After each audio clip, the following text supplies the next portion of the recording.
अस्सलाम वालेकुम 9th class computer students, क्या हाल है आपका। उम्मीद है आप लोग ठीक होंगे। मैं आपका अपना कंप्यूटर लेक्चरर असदुल्ला गिल। और भाईजान, आज हमारा वो जो टॉपिक हमने स्टार्ट किया हुआ है, कौन सा, वॉन न्यूमन आर्किटेक्चर या कंप्यूटर आर्किटेक्चर जो है, आज हम लोग देखेंगे उसके कंपोनेंट्स के वॉन न्यूमन आर्किटेक्चर के कंपोनेंट्स कौन कौन से। ये एक लॉन्ग क्वेश्चन भी आ सकता है, लॉन्ग ना भी आए तो इसमें से शॉर्ट लाजमी आएंगे। तो ये तो आपको पता चल गया कि कंप्यूटर आपका आज का जो कंप्यूटर आर्किटेक्चर है वो बेसिकली कौन सा है, वो वॉन न्यूमन आर्किटेक्चर है। अच्छा, अब उस आर्किटेक्चर के मैंने बताया कि वो एक ढांचा होता है, आर्किटेक्चर एक ढांचा होता है, उसमें डिफरेंट कंपोनेंट्स होते हैं। अब कंप्यूटर आर्किटेक्चर के कंपोनेंट्स कौन कौन से हैं, तो सबसे पहले बात की जाए तो सबसे पहले है जी हमारे पास मेमोरी। जो मेमोरी होता है, मेमोरी होती है वो हमारे कंप्यूटर आर्किटेक्चर का एक सबसे जो है ना, अगर हम लोग एक प्राइमरी कंपोनेंट है, वो इसी हिसाब से प्राइमरी कंपोनेंट है कि भाई मैंने अपनी लास्ट क्लास में बताया था कि जो हमारे पास डाटा होता है और प्रोग्राम्स होते हैं वो किसी ना किसी मेमोरी में स्टोर होते हैं। जब भी हमारा कंप्यूटर, अभी हम अगले लेक्चर में इसकी वर्किंग पढ़ेंगे, वो तब चीजें देखेंगे, बट अभी इतना याद रखें कि कंप्यूटर में जो भी काम होना है ना भाई, वो किसी ना किसी मेमोरी में स्टोर होना है, ठीक है। तो इसीलिए कंप्यूटर आर्किटेक्चर में हम लोग मेमोरी का यूज करते हैं। अच्छा, अब मेमोरी हमारे पास दो तरह की होती है। आपकी बुक में चीजें नहीं लिखी, बट मैं आपको बता रहा हूं। क्यों बता रहा हूं एक्स्ट्रा चीजें, कि जब आप ये चीजें पेपर्स में लिखेंगे ना, चाहे अपने टर्म एग्जाम में लिखेंगे चाहे बोर्ड एग्जाम में लिखेंगे, तो भाई आपके चेकर को पता चल जाएगा किसी बंदे को कंसेप्ट्स का पता है। अब मेमोरी हमारे पास दो तरह की होती है, एक को हम लोग बोलते हैं प्राइमरी मेमोरी और एक को हम लोग बोलते हैं सेकेंडरी मेमोरी। ये जो हमारे पास प्राइमरी मेमोरी होती है इसको वोलाटाइल मेमोरी भी बोलते हैं। ऐसी मेमोरी जो हमारे डाटा को स्टोर करती है टेम्पोरेरीली। और प्राइमरी मेमोरी की एग्जांपल कौन सी है, रैम। कौन सी एग्जांपल है, रैम। रैम हमारे कंप्यूटर आर्किटेक्चर की एक प्राइमरी मेमोरी होती है। और सेकेंडरी मेमोरी कौन सी होती है, सेकेंडरी मेमोरी वो होती है जिसका डाटा परमानेंटली स्टोर रहता है। वैसे तो सेकेंडरी डिवाइसेस बहुत ज्यादा होती है, यूएसबी, मेमोरी कार्ड सारी, बट हमारे कंप्यूटर के अंदर जो सेकेंडरी मेमोरी लगी होती है उसको हम लोग बोलते हैं हार्ड ड्राइव या हार्ड डिस्क। क्या बोलते हैं, हार्ड ड्राइव या हार्ड डिस्क। ये हमारे कंप्यूटर मोबाइल का जितना भी डाटा होता है ना, वो सारे का सारा परमानेंटली इसमें स्टोर होता है सेकेंडरी डिवाइस में। वो कौन सी होती है, हार्ड ड्राइव होती है। उसके बाद दूसरा कंपोनेंट हमारे कंप्यूटर का इंतहाई इंपॉर्टेंट कंपोनेंट, उसका नाम है हमारे पास सीपीयू। सीपीयू क्या होता है, सीपीयू आपको पता है कि ब्रेन ऑफ द कंप्यूटर होता है। हमारे कंप्यूटर में जो प्रॉब्लम सॉल्विंग करता है, हमारा कंप्यूटर जो डिफरेंट टास्क करता है, हमारा कंप्यूटर छोटे से छोटा और बड़े से बड़ा काम जो करता है वो किसके अंदर करता है, वो सीपीयू के अंदर करता है। चाहे हम कंप्यूटर को कहें भाई 2 + 2 कितने होते हैं, चाहे हम कंप्यूटर से जितना मर्जी बड़ा टास्क करवा ले, वो किसके अंदर होगा, वो कंप्यूटर के ब्रेन ऑफ द कंप्यूटर यानी कि सीपीयू के अंदर होगा। इसलिए हमारे कंप्यूटर की जितनी प्रोसेसिंग है वो सारी की सारी प्रोसेसिंग को कौन होल्ड करता है, सीपीयू करता है। अच्छा, सीपीयू के भी हमारे पास दो कंपोनेंट है। एक कंपोनेंट है एएलयू। एएलयू क्या है, अरिथमेटिक एंड लॉजिक यूनिट इसको बोलते हैं। हमारे कंप्यूटर के जितने अरिथमेटिक ऑपरेशंस हैं, अरिथमेटिक ऑपरेशंस कौन कौन से हो सकते हैं, एडिशन, सब्ट्रैक्शन, मल्टीप्लिकेशन, डिवीजन।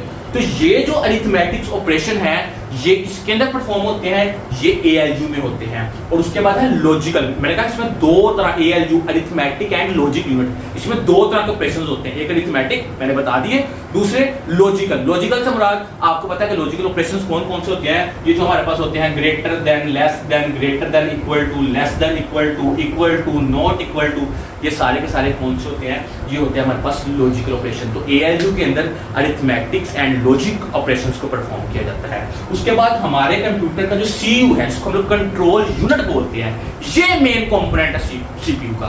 ये basically act like a supervisor.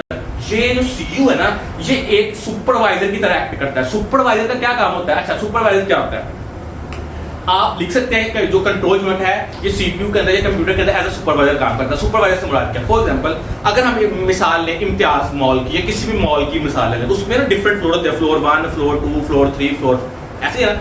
और हर फ्लोर का एक सुपरवाइजर होता है। उस सुपरवाइजर का क्या काम होता है कि भाई उस फ्लोर के ऊपर जितने भी लोग काम कर रहे हैं ना, उनको बस मैनेज करना। फॉर एग्जाम्पल उस फ्लोर के ऊपर सेलमैन भी होंगे, कैशियर भी होंगे, सफाई वाले भी होंगे, ठीक है, डिलीवरी वाले भी, एक फ्लोर के ऊपर जितने भी लोग हैं ना, उन सब लोगों को मैनेज कौन करता है? उनका सुपरवाइजर करता है। ऐसे ही हमारे सीपीयू में जितने भी काम हो रहे हैं, हत्ता कि एएलयू वाले काम भी, और सारी की सारी जो कंप्यूटर की वर्किंग है सीपीयू को, उसको कौन देख रहा होता है? उसको देख रहा होता है, उसको कौन कंट्रोल कर रहा होता है? उसको कंट्रोल यूनिट जो है वो कंट्रोल करता है। उसके बाद है जी हमारे पास इनपुट डिवाइसेस। आपको पता है कि कंप्यूटर एक सिस्टम है, उसमें क्या पहले हम कोई ना कोई इनपुट देंगे, उसके बाद उस पर प्रोसेसिंग होगी तो आउटपुट आएगी। तो इनपुट को देने के लिए हम जो कंप्यूटर को के लिए जो डिवाइसेस यूज करते हैं, जिसके अंदर कीबोर्ड है, ऐसी डिवाइसेस जिसके थ्रू हम कंप्यूटर को इनपुट देते हैं। ना से बचा रहा है इन अंदर पुट देना। इनपुट हम लोग जो कंप्यूटर को अंदर डाटा प्रोवाइड करते हैं, लाइक माउस के थ्रू, लाइक कीबोर्ड के थ्रू, लाइक माइक के थ्रू, ये हमारे पास क्या कौन सी डिवाइसेस होती है? Input devices. और ये कंप्यूटर आर्किटेक्चर में जरूरी है। सबसे पहले हम कंप्यूटर को इनपुट देंगे तो हमें कंप्यूटर को आउटपुट देगा ना, जो प्रोसेसिंग करेगा। तो इनपुट डिवाइसेस के बाद आउटपुट डिवाइसेस। तो भाई जैसे इनपुट डिवाइसेस जरूरी है, वैसे ही हमारे पास आउटपुट डिवाइसेस जरूरी है। आउट बाहर पुट देना, जो हमें कंप्यूटर बाहर डाटा प्रोवाइड कर रहा होता है, वो किसके थ्रू कर रहा होता है? आउटपुट डिवाइसेस के थ्रू कर रहा होता है। आउटपुट डिवाइसेस हमारे पास कौन कौन सी है? हमारा मॉनिटर जो एलसीडी है हमारी, ठीक है, स्पीकर हमें बाहर आवाज दे रहा है। तो ये हमारे पास डिफरेंट क्या होते हैं कि डिफरेंट हमारे पास आउटपुट डिवाइसेस होती है। लास्ट है हमारे पास सिस्टम बसेस। जो हमारे पास सिस्टम बसेस होती है ना, बसेस बेसिकली हमारा जो जितने भी कंप्यूटर के कंपोनेंट है ना, ये सारे कंपोनेंट, जारी बात है कि आपस में एक दूसरे से कनेक्ट होंगे। तो किसके थ्रू कनेक्ट होंगे?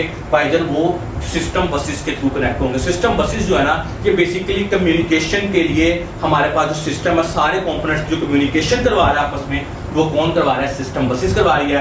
आपकी बुक के अंदर उसने कुछ सिस्टम बसेस की बात की, जिसके अंदर सबसे पहले है डाटा बस। जो डाटा बस होती है वो बेसिकली डाटा के सारे कंपोनेंट्स के दरमियान आपस में जो डाटा की ट्रांसफॉर्मेशन कम्युनिकेशन हो रही है, वो किसकी वजह से होती है? डाटा बस की वजह से होती है। उसके बाद है एड्रेस बसेस। एड्रेस बसेस जो है, ये जब हम लोग अगले लेक्चर के अंदर वर्किंग में डिस्कस करेंगे कि जब रैम से सीपीयू में डाटा जा रहा होता है तो वो in the form of addresses जा रहा होता है। बस अभी आपने इतना याद रखना है कि जो एड्रेस बसेस होती हैं, वो सारे के सारे कंप्यूटर आर्किटेक्चर में एड्रेसेस को लेकर और छोड़कर जाता है। उसके बाद हमारे पास एक और बुक के अंदर सिस्टम बसेस के एक और बात डिस्कस किया है, उसका नाम है हमारे पास कंट्रोल बसेस। जो कंट्रोल बसेस होती हैं, ये बेसिकली हमारे कंप्यूटर आर्किटेक्चर में जितने सिग्नल्स होते हैं उनको कंट्रोल कर रही होती है। ये भी हम लोग अपनी अगली क्लास में पढ़ेंगे। तो अभी मैं सिर्फ आपको सिर्फ थोड़ा थोड़ा इसका बता रहा हूँ, आगे इंशाल्लाह इसको मजीद हम लोग क्लियरली डिस्कस करेंगे। ये एक बात याद रखें कि जो हमारे पास कंप्यूटर आर्किटेक्चर की कंपोनेंट है, ये सारे के सारे कंपोनेंट जरूरी हैं।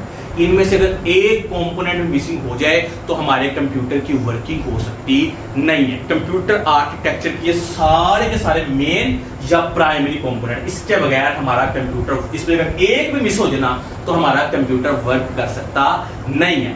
तो पहली क्लास में हम लोगों ने, पिछली क्लास में हमने देखा था कि ये वॉन न्यूमन आर्किटेक्चर क्या है और पहले कंप्यूटर किस तरह वर्क करता था, और वॉन ने आके ऐसा क्या कर दिया कि जिसकी वजह से कंप्यूटर बेहतर हो गए। और आज की क्लास में हमने कंपोनेंट्स देखे हैं, और अगली क्लास में हम लोग देखेंगे कि जो हमारे कंप्यूटर आर्किटेक्चर की अंदर वाली वर्किंग है वो कैसी होती है। तो अगला लेक्चर बड़ा इंटरेस्टिंग होने वाला है। अगर अभी तक आपने हमारे चैनल को सब्सक्राइब, वीडियो को लाइक नहीं किया तो भाई पहले वीडियो को सब्सक्राइब करें और चैनल को सब्सक्राइब करें, वीडियो को लाइक करें और हमारी अगली वीडियो का इंतजार करें। अगली क्लास में आपके साथ मुलाकात होती है। अल्लाह हाफिज।